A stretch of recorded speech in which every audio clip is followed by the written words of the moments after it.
Dream to become the next Sir Isaac Newton or Albert Einstein? Learn physics from Professor Suborno Isaac Bari. Let's start today's remote learning with Do Now. Today, we're going to restart our knowledge of statics all over. Because we haven't fully learned anything yet. We skipped over a few concepts. So first, I would like if I had the table here, but I don't. So I want something large to act as some sort of metaphor for me. I got it. Please one second. Right. So this is one of my favorite physics books, written by someone named Dr. G.N. Coley. G.N. Coley? Yeah. So this is a giant physics book, which will be a metaphor for a table today. So you can see it's not quite in perfect equilibrium. It's kind of heavy, you know. And my hand isn't the most stable thing in the world. But here, you can see that if I just hold it bare with my hand, first of all, it looks as if it's in equilibrium. And what equilibrium means, you obviously know, that the net force is zero. But that doesn't necessarily mean that there's no forces acting on it, really. So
Professor, can you come a little bit to the So now, this You cannot book, take over it now. this book is pretty stable. It's not really in motion. It's like a book on a table. Like if I set it down, or take, yeah. So if I set it down, it's not really doing anything. It's sitting there. It's not in motion. That's what we call stable equilibrium. Or as we'll soon see, static equilibrium.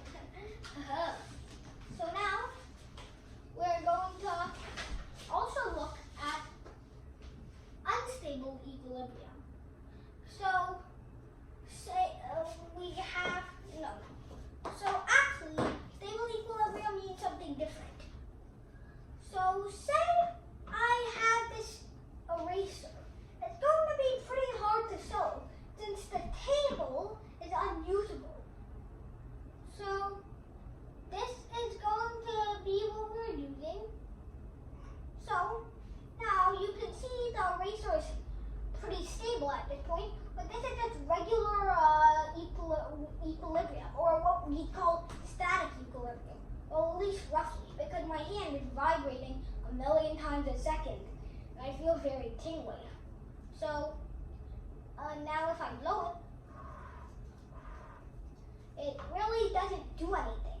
It's still in its original state. It's still in its original position, with the same forces acting on it. So that's what we call stable equilibrium.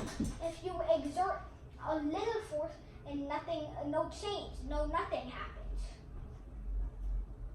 Now, if I put it like this, oh no. You can see that it changes mighty fast. 1 second, it's standing vertically. Another second, it's falling due to the vibrations of this book.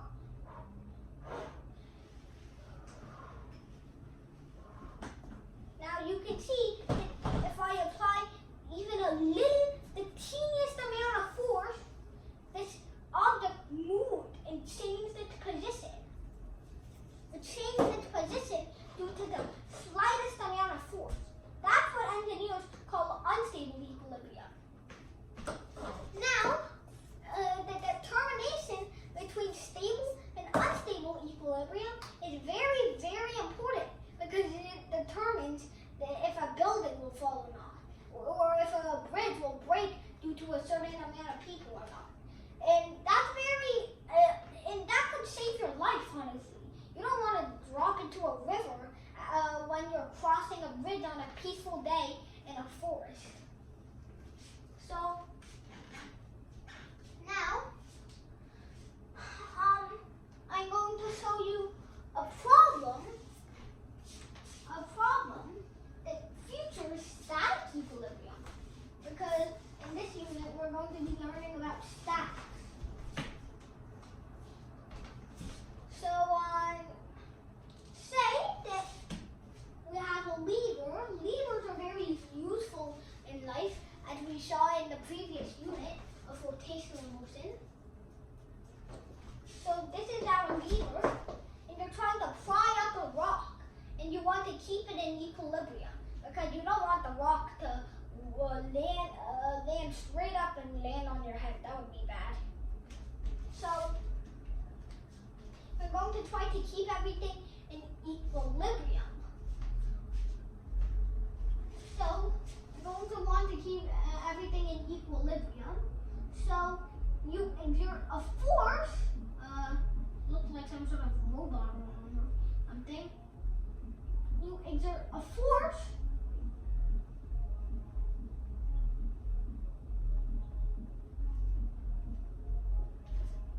You exert a force on this lever. And what's on the other side of the lever? A huge rock. Rocks are pretty annoying to deal with. I know. They're very annoying to deal with, especially when they're in your backyard annoying you. So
Rodriguez. Oh gosh, he's engaging romance. Okay, so now what's a distance be between you and the middle of the pivot? 2. No, Alex. Oh yeah. What's a distance? What's a distance? So 3 meter, Prof? Okay, if you want it to be 3 meters, sure. All right then. So wait. Just first, I need Albert to check something. Is 150 divisible by 6? 150 divisible by 6. Yes. Okay. So that's going to hint at something. Not Thank you, really. Prof, sir. Okay. So now, if we want to keep this lever in equilibrium, how much force should you exert? How much force should you exert if you want this to be in equilibrium? Yeah, that's what we need to find. Yes, But that's before what we want to find. before that, Professor, I would like to do the force body diagram. Yes, that is exactly what we need to do. This is going to be pretty hard to imagine. Also, since this is a lever, this is going to get a thing. Alright. That should be enough markers for now. Yeah, Prof. Okay. Oh, I saw that analogy somewhere. So, let's just leave this be. This actually can act as an example of unstable equilibrium. Okay. Because if I exert the slightest force on this mortar stack, look, Mr. Rodriguez, look. This actually acts as a good example of unstable equilibrium because this is like metastable. Because if I exert the slightest force on this, it falls. So that's a good example. Professor, you're the best. Thank you, Mr. Rodriguez, for the compliment. And we're moving on. So now this seems like a tricky problem. So we would have to first approach it using our force body diagram. Last time, a long time. So hello, can you draw the force body diagram? It would be an honor if you. Yes, force body diagram should be on the pivot. No. Can you? Do you want to come up and draw, Mr. Rodriguez? Yes. You can take one of our plentiful black markers along with one of our few colors. So this would be a wind vector. No. Draw it on this specially designed portion on the bottom of the whiteboard. So this one, I'm gonna draw it here. This would be a wind vector. Yes. I'm gonna say F I W, really like this professor's style of teaching. and this is the pivot. So I'm gonna draw a wind the vector over here. Not really a weight factor. And We're this going to ignore the weight of the pivot for And now. this is I'm gonna draw a The vector weight of the pivot acted over here. Now you tell me, did I do them correctly? Don't put it on the measurements that I made, but if you put it here, yes, that is all correct. These are all the forces. This is the force of the pivot and the force of, say, Mr. Alex Rodriguez, by the way. You like this name so much. Yeah. But because I respect you. Thank you. So, now we have all of these in our vision. So let's see which way they turn. Clockwise or counterclockwise? Professor, I enjoy your style of teaching. So let's let's say that this way is going to be our negative direction, and we want, let's say, this way to be our positive direction. Or yeah, wouldn't that be this way? Or we could say this way to be our positive direction. So that means that counterclockwise is going to be negative, and clockwise is going to be positive. So now let's see where that takes us.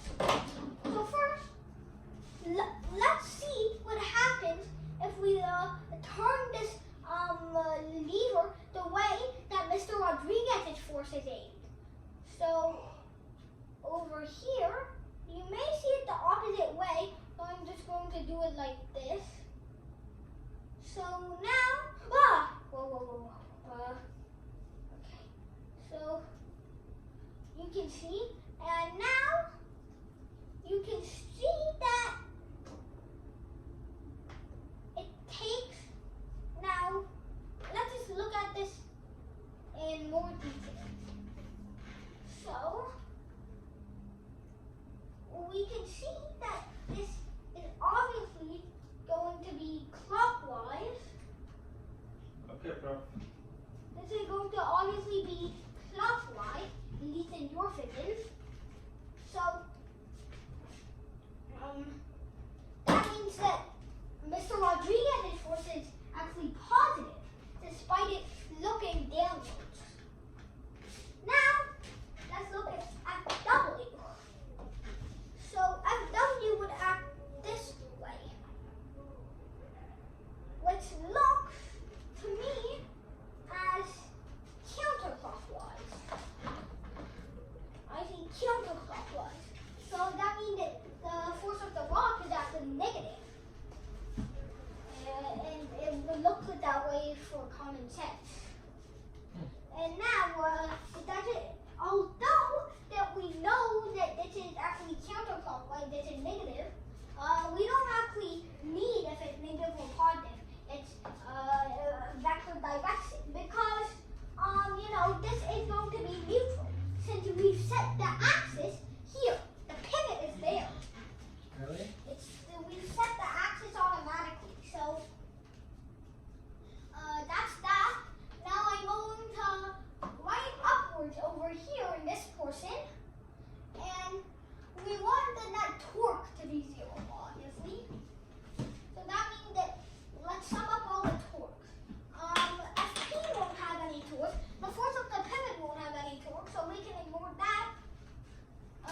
The force of Alex Rodriguez, or a rod for sure, is going to be I like that positive name. Me too, Professor. times R, Yeah. or a Who rod, is a rod? Me. what is it called? A shorthand for Alex Rodriguez. Yeah. So now, a rod or a rod minus, since this is in the negative direction, and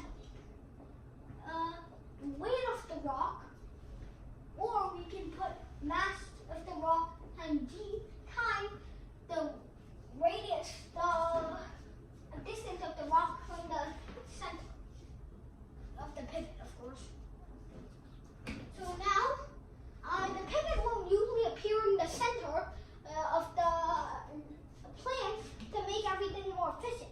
So, but when I say center, you should be thinking of the pivot, not the literal center of our plan here. Just something for to cover up and clear up misconceptions. So 0 is equal to. So now we can bring all the terms of the rock to the other side, giving us the equation FA rod or A rod equals to M rock Z R rock. So now, why do I put W for weight? That's weird. Right. So now, now if we solve for FA rod, we get FA rod equals to M mass rock times Z times radius of the rock, all divided by the radius of A rod force. You like that name, Alex Rodriguez? Yeah. A rod. So now we can do the magic of Just plugging remind in. me Aaron. If you remember Aaron. Oh, Aaron. Yeah. Aaron. Hey, that's one of my last names. Oh. Yes. So now,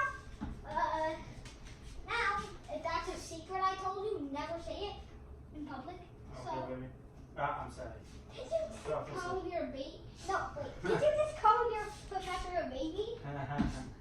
Sorry. I know I'm 8, but you said treat you a little nicer. This happened last time. If this happens again, I'm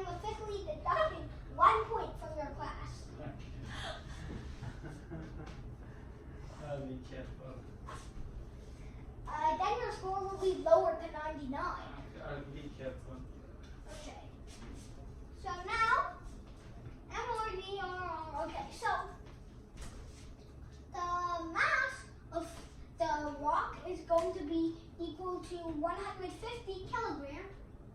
Gravity at 9.81 times the radius, 0.5 over radius of a rod is 3.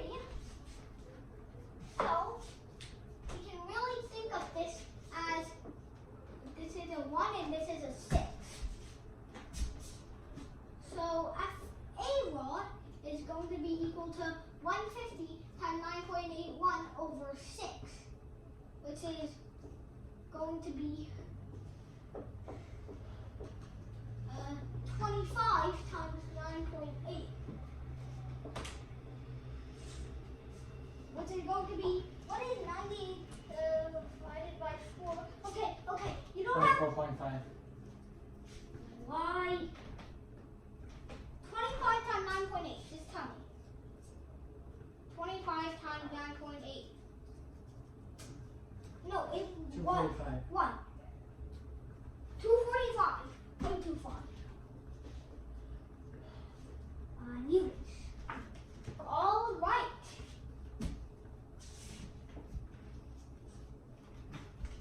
So, that's the force he needs to exert in order to lift that rock. Or in other words, if Alex Rodriguez was carrying me, he would need to exert the same force. Because I'm around 24.75 kilograms. Which equates to 245.25 in weight. Newtons in weight. Thank you, Prof. If you really want to know my weight in pounds, last time I checked was Okay, Prof, sir, 3 months ago, 55 pounds. Professor, can we end it? That's it. And Long physics lecture. so I know my weight in doing So that is something. long physics lecture. So I know my weight in doing somewhere around 60. And with that, bye everybody. Subscribe to Bari Science Lab to fall in love with math and science, especially programming.